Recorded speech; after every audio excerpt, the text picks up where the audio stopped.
सावन में लागल भीड़ बरियार कैला गोरी तैयारी, जल्दी से कैला गोरी तैयारी। देव के देव महादेव भोले दानी, जेकरा कृपा से चले जिंदगानी।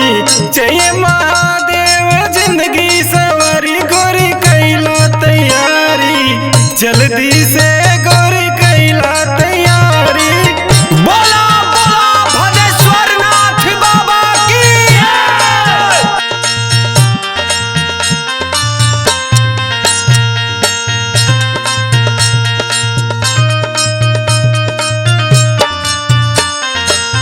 जाटा में जकरे गोरी गंगा बिराजे, माथे के शोभा बने चंदा जी साजे।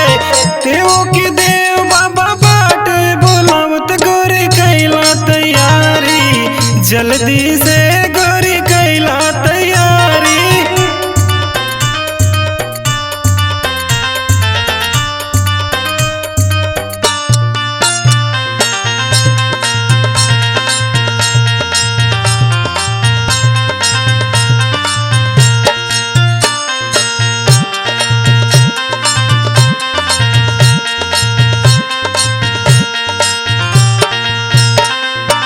कहिए से बने सैया हम तैयार हो, रौराया देश के रहे इंतजार हो।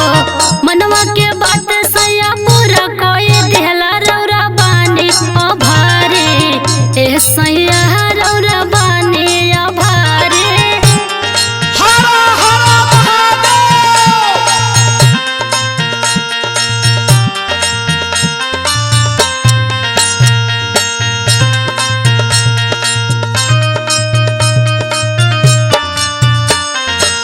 का कही सैया हमारा तो बड़ी दिल रहे, रौरा के छूटे मिलल बड़ी मुश्किल रहे।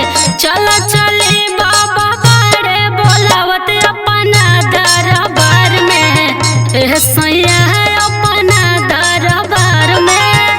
सावन में लागल भीड़ बरियार कैला गोरी तैयारी, जल्दी से कैला गोरी तैयारी। देव के देव महादेव भोले दानी, जेकरा कृपा से चले जिंदगानी। चाहिए महादेव जिंदगी सवारी, गोरी कैला तैयारी, जल्दी से